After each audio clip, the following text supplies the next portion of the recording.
how do we impact that brand each and every day, and how do we actually then become a brand ambassador? And I want to have a chance to explore this and relate it to the things that people are doing each and every day at this organization. So first, kind of thinking of your impact on a brand and from an overview, kind of a starting point, if you will. The experiences that patients, their families, and referring physicians have with CarePartners directly and indirectly involve you. As you go about your day, the tasks you're responsible for, are you aware of how these tasks will impact the experiences of those we serve? Will you be able to recognize that whether it's directly or indirectly, as we'll have a chance to explore the difference, the things that you're doing shape those experiences, impact those experiences when you see them from their perspective of the patients and the families and referring physicians. The impact on the brand that you have, each one of us has each and every day, is what's critical to explore and understand. And in fact, what I thought I'd do is bring back one of the brands that we saw earlier that strives to do so much and fulfill its brand promise. And so you remember Starbucks, the brand promise that they had, which was providing the highest quality coffee, exceptional customer service, and a truly uplifting Starbucks experience that's the same around the world. They spend millions to try and reinforce that brand promise. Every place, all the time, each location. But let me tell you a story. Now, the story didn't happen to me. It was one that was shared with me. But let me share with you how this person described it. This person, he was flying through the airport in Dallas and went to Starbucks to get a cup of coffee. And he ordered his drink at Starbucks, and then after he ordered his drink, he stepped to the side. They were kind of busy, he said, so they were kind of making some other drinks, so he had to wait a minute for his drink to be made. And as he was waiting, he watched this next person come up to order their drink, and the person behind the cash register listened to what the person ordered and promptly said, "We don't have that drink." And he said, well, the person in line said, "But you do, it's right there up on the menu." Without even turning around, the person said, "No, we don't have that drink." Again, the person said, "But it's right there on the menu," pointing to it. And this continued, this person told me, for a couple times back and forth, till finally when the customer just said, "Would you please just turn around? That's all I'm asking you to do. It's right up there on the menu." So when the employee finally turns around and looks and sees a drink on the menu, you'd think, well, providing exceptional customer service, then they'd want to apologize. Instead, scoffed, grumbled, took the order, passed it on to the barista who's going to, using the technical term, to make the drink, and then took the order of the next customer. Now I have to tell you, immediately at that point in time, as this person shared it with me, I'm thinking, as in our conversation today, is that really providing exceptional customer service? But see, the story doesn't stop there. Because the person who told me the story, he was waiting for his drink to be made, and he's watching the person make his drink, and they grabbed a bottle of caramel, and they start to pour some caramel in his drink, and he said, "Well, can I ask what you're doing?" And the person said, "Well, I'm putting some soy in your drink." And he said, "Well, no, I think you're actually putting caramel in." "Oh, no, I'm putting soy in." And the person then, he said, "If you just look at the bottle, I think you'd realize you grabbed the caramel one by mistake." And instead of apologizing, saying, "Thank you for seeing that," this person grumbled, scoffed, put it down, and then took his drink and started to try to scoop out the caramel that was in the drink that they'd put in that they could see, pouring some of it out, scooping it out, and then finished the drink and gave it to him. Gave it to him with caramel still floating in the drink that you could see. And when he asked, as he told me about it, he said, "I asked for another drink to be made." He said that person grumbled, couldn't understand why they want another one, and then begrudgingly made him another drink. And yet it doesn't stop here.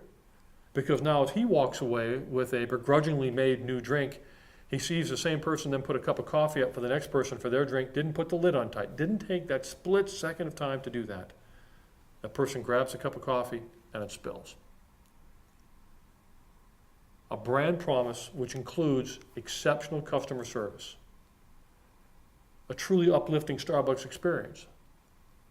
And yet that brand promise, because of the indifference of those employees, was diminished that day.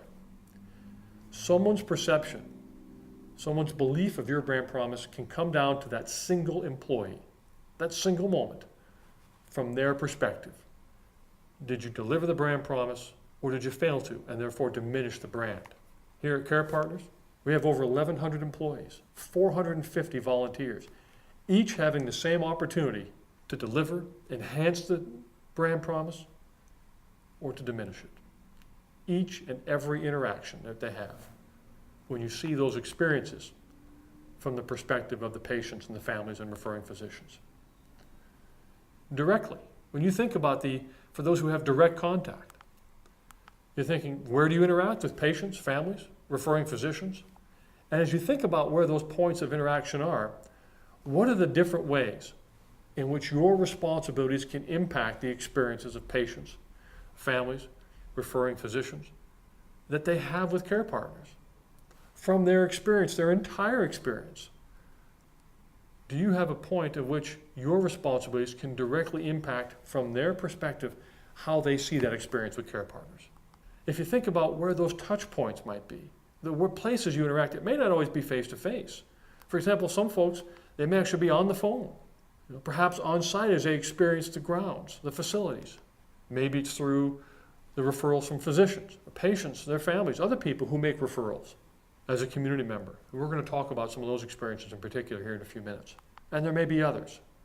But thinking about each place that these points of contact happen, what will people take away, the patients, the families, referring physicians, from their experience with CarePartners? Because what they take away is what will build or diminish our brand from the experiences that they have, and what are we doing to deliver on that brand promise through each of those experiences. We've used Mayo a couple times as an example in healthcare and when branding was successful and how they see some things. And when they think about the impact that people can have, let me share some thoughts that they've provided. A labor-intensive service can only be as good as the people performing the service. So they start by hiring staff who share the same vision of excellence. The services provided can be outstanding, but only if the people are outstanding, only if they have the same commitment to the vision, to the brand promise of delivering that excellence. In Mayo's case, the needs of the patient come first. Are people delivering on that each and every time? Take care of a customer, one customer at a time, in a memorable and appreciated way. The Mayo Clinic is a huge, complex organization, but to the individual patient, Mayo at its best becomes a small, intimate, personal organization. To me, that's when the needs of the patient come first. To make me feel that I'm not at some uncaring large behemoth, but I'm at a personal, intimate organization that has the needs of me, the patient, first. When you see that moment, that experience from their perspective. Let me bring back another of the companies we looked at earlier that talked about why branding matters and when it's successful. Let me bring back another thought. This one comes from Bruce Jones at the Disney Institute. And I think it directly demonstrates the impact that each person within an organization can have on their brand. He said, the personal contacts and relationships consumers experience when using your product or service can make or break your brand. Each person. I mean, at Disney, it's the person in the parking lot, the person underground who's having the chance to provide all the support network, the equipment, all that stuff you never see, to the people who are the performers. Each of them have a chance to be part of the experience that someone has with Disney, just as people directly, and we'll also see indirectly, have a chance to have an impact on the experience people have with us at CarePartners. But as I think about that, let me share someone who talks about the impact that they had directly with some folks here at CarePartners and how that was certainly fulfilled and lived the brand of CarePartners. And when she would come in, they would come and greet her, and sometimes it was one of the male staff that would come and, like she was at the prom, and put her on his arm and take her in and say, "May I get you some coffee?" She began to talk about what she had done here, where previously she didn't really have a lot to talk about, and she couldn't remember too much of what she had done for too long, but she had real strong memories of relationships here, of different participants that she developed a relationship with, and her personality was benefited by coming here because it was such a rich, full experience for her.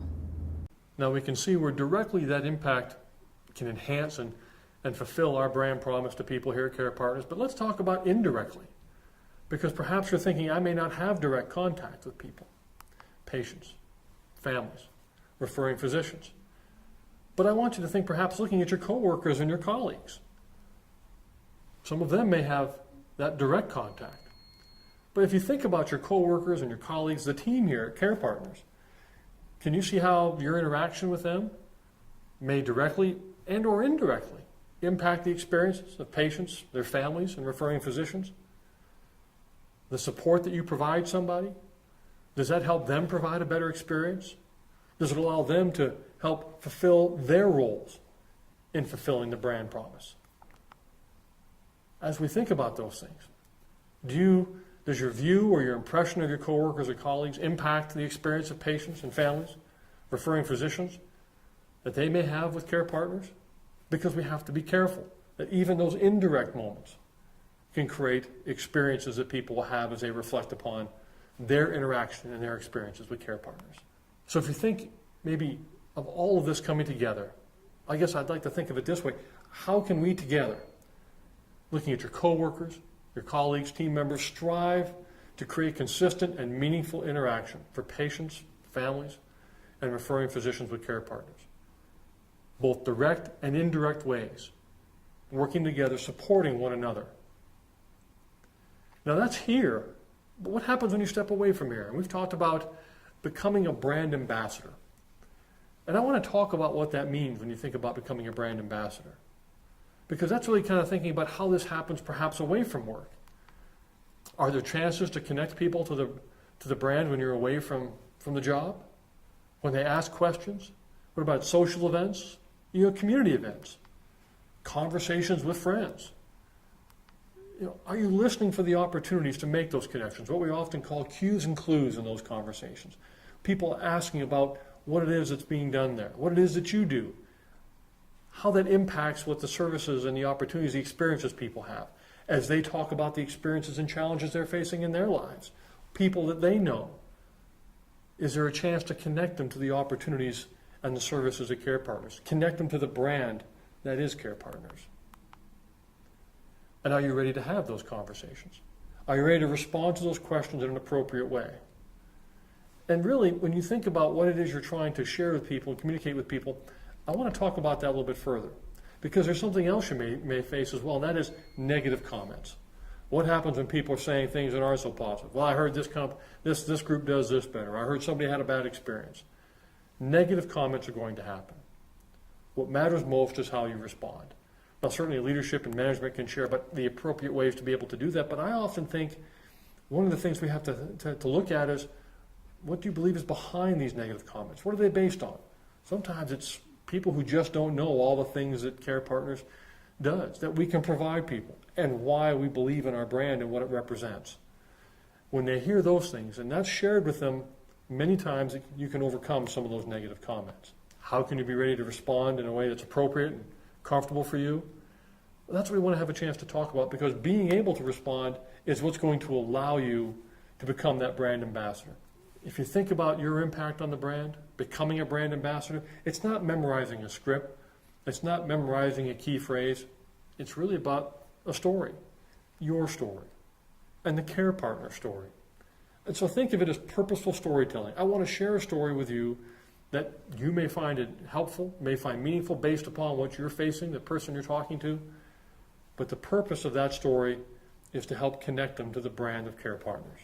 And the reason I share this to be so important, this quote happens to come from Chris Anderson, an author. He said, especially in business, you've got to provide an emotionally propelled vehicle to communicate information to people. If people hear you're just going to start talking about data and statistics, or you're not going to have emotion in your story, they're going to disconnect, they're going to shut down. If you want people to really understand what it is that makes CarePartners special, that makes our brand special and our brand promise special, there has to be emotion in the story in making that connection. So if you think of what I've described as purposeful storytelling, it's simply telling your story, your experiences, in a way that's designed to, provide some emotion. Let people see what's emotion. Let them see your passion, your caring, your sincerity. It's not about being smooth and polished and perfectly rehearsed, but it's about showing the emotion and the caring that happens each and every day in all aspects of what CarePartners does. And then make the connection outside CarePartners. The story has to be not about what CarePartners did, but what through and with CarePartners and the fulfillment of our brand, what it allowed patients and their families to experience, why it was important to them. That's the key to what this story is about. You know, think of your experiences, those that represent what makes CarePartners special and part of fulfilling the brand promise. Those are the things that you can use to build this story, to answer those questions, and you're going to have a bunch of them. It's not just having one. And remember, you can use the stories of other people and share them as still being purposeful stories, just as I did a few moments ago about Starbucks. That wasn't my story, but it was one that someone shared with me and allowed me to share with other people, and yet still was able to talk about the points that made it relevant. I think you can share stories, and you have so many wonderful stories that we have based on the things that have happened here, the outcomes, the experiences, that we can certainly tell countless numbers of purposeful stories. Let me share some thoughts. Have some other people share their experiences. One example that I heard was we had a patient who was not able, had to go to the hospital and was not able to go back home because we were not going to be able, the road was really rough to get to his home. And we couldn't get there. I mean, we physically could not get there. And so he was going to have to go to a nursing home. And he was devastated by that. Well, our staff heard that, and they didn't give up with that. They contacted a church. They coordinated with a gravel company and a grading company, and they had the driveway redone so that that patient could be discharged, so that that patient could receive home health services. That's exceptional care.